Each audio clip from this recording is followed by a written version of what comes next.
Hi, welcome to another edition of Healthy by Heath. Today we're going to be doing what I like to call a hot sauce soup.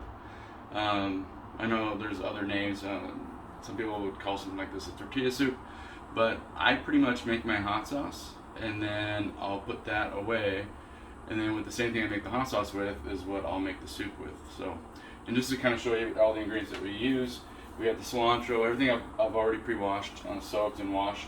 And then we have the spinach. This will go in last, actually, not up front. Actually, a lot of vegetables will go in at the end.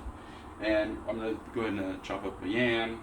I might even grab some potatoes and do those. I got an onion, which will go into the sauce. We got tomatoes, which I'm gonna leave these kind of chunky, but it'll taste good in there as well. We got the tomatillos, and we got bell peppers. I have a habanero pepper. I have a bunch of jalapenos because I do like spice. I even got the Anaheim peppers because these are normally spicier than the habanero peppers.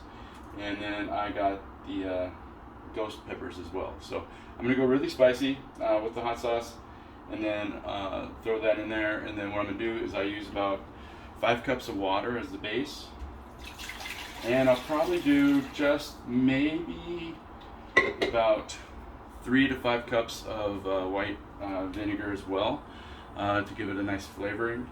But then again, that's just all 2 flavors. So I would start with 3 cups of vinegar, and then if you want a little bit more, you can just keep adding until you're done adding it. But it'll all turn out really well. I'll probably even go to the store now and grab some cabbage and a few other things. So the next time you see me, I'll be putting more of this together for you. Thanks.